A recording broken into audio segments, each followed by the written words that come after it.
अस्सलाम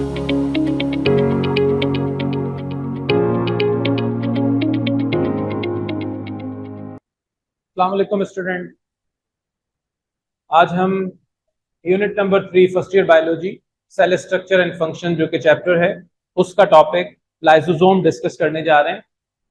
लाइसोसोम हम जानते हैं कि एक सिंगल मेम्ब्रेनस बॉडी वेसिकल्स हैं जो कि गोल्जी अपरेटस से केमिकल लेकर किसी भी सेल के पार्ट को जाके डिलीवर करते हैं और एज ए वेटर काम करते हैं। एक जगह से केमिकल पिक किया, दूसरी जगह डिलीवर किया, फिर वापस आकर गोल्जी अपरेटस के साथ मर्ज हो गए। तो अगर हम डायग्रामेटिकली देखें तो हमने जैसे ये एक डायग्राम बनी है कि बाहर से जब फूड एंटर होती है बाय एंडोसाइटोसिस और उस फूड के अराउंड सेल अपनी मेम्ब्रेन को भी रैपअप करके एक वैक्यूल बना देता है, फूड वैक्यूल। अब उस फूड वैक्यूल में जो फूड है सपोज उसे डाइजेस्ट होना है और सेल के अंदर डाइजेशन होती है तो हम जानते हैं कि उसे इंट्रासेल्युलर डाइजेशन कहा जाता है। लेकिन उस डाइजेशन में जो एंजाइम रिक्वायर्ड हैं वो जैसे सपोज कि ये जो गोल्जी अपरेटस की एंडिंग थी जिसे हमने सिस्टर्नी कहा था, वहां से ये वेसिकल्स सेपरेट होते हैं उस केमिकल को लेकर। तो देखिए डायग्राम से हम शो करते हैं ये जो सेपरेट हुआ वह वेसिकल है जिसके अंदर एंजाइम मौजूद है, डाइजेस्टिव एंजाइम है, वो जाकर इस फूड वैक्यूल के साथ मर्ज होगा, इसे केमिकल डिलीवर कर देगा और जब ये केमिकल दे चुकेगा तो खाली हो चुका होगा, ये खाली आकर दोबारा से मेम्ब्रेन के साथ मर्ज हो जाएगा, फिर दोबारा से केमिकल लेगा और फिर दूसरी प्लेस के ऊपर जाके डिलीवर करेगा। इस तरह से ये जो छोटे छोटे से वेसिकल्स बनते हैं ये बनते भी रहते हैं, फिर मर्ज भी होते रहते हैं, लेकिन इनका काम बहुत इंपॉर्टेंट है।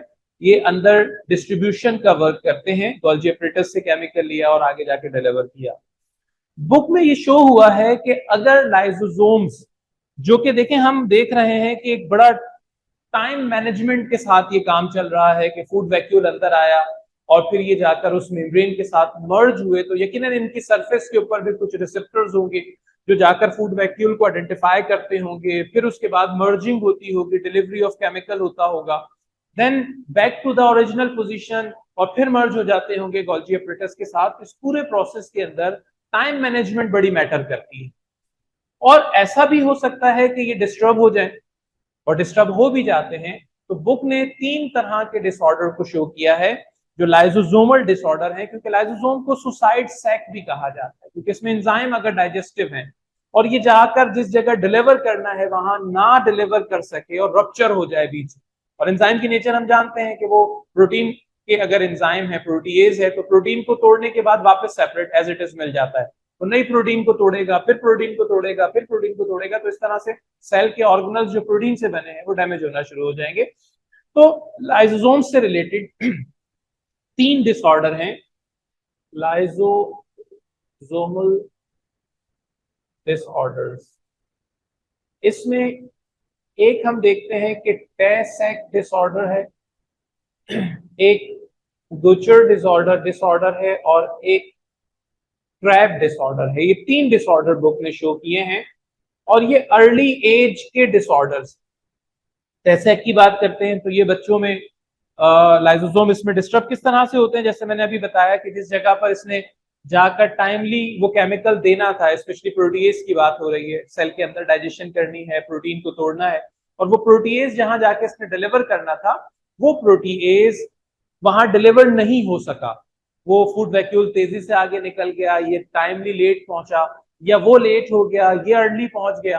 तो जब ये इसको अपना टारगेट नहीं मिलता तो फिर ये बीच में जाके केमिकल को छोड़ देता है, रप्चर हो जाता है। सुसाइड सैक इसलिए कहा जाता है, ये रप्चर हो जाता है, ब्लास्ट कर लेता है, तो फिर वो सेल के कंपोनेंट डिसॉल्व होने लगते हैं, जो एंजाइम है वो ब्रेक करने लगता है। तो ये वाला जो डिसऑर्डर है खासतौर पर ये जो ब्रेन के सेल्स हैं या जो स्पाइनल कॉर्ड के सेल्स हैं उनके अंदर ये प्रोसेस होता है और सेल की जो माइलिन शीट होती है उसको डैमेज करता है। इसकी वजह से मेंटली वो बेबी, क्योंकि अर्ली एज का डिसऑर्डर है, 1 और 2 ईयर पर डिसऑर्डर देखा गया है, तो उसके अंदर वो बेबी जो है मेंटली रिटार्ड होने लगता है, बढ़ते बढ़ते ये ब्लाइंडनेस की तरफ ले जाता है और फिर 2 और 3 एज पर डेथ हो जाती है। इसी तरह का दूसरा ऑर्डर अदर पार्ट्स में अगर देखें तो लिवर में और लॉन्ग बोन्स वाले सेल्स के अंदर ये प्रोसेस होता है, तो उसमें फिर इनको अलग अलग नेम्स दिए हैं, जिसमें गोचर और क्रैब का जिक्र है। ये भी उसी तरह का डिसऑर्डर है, लेकिन एक लिवर में और एक लार्ज बोन एरियाज के अंदर होता है। तो उसके अंदर फिर बॉडी जो है वो प्रॉपरली ग्रो नहीं कर पाती और डेथ हो जाती है एट द एज ऑफ 2 और 3। तो इसको लाइसोसोमल डिसऑर्डर कहा जाता है। ये इसका टॉपिक था। लाइसोसोम्स हमने डिस्कस कर लिया, उसके डिसऑर्डर डिस्कस किए। तो आज की क्लास यहीं तक रखते हैं। इंशाल्लाह नेक्स्ट क्लास में फिर नए टॉपिक के साथ हाजिर होंगे। अस्सलाम वालेकुम व रहमतुल्लाह।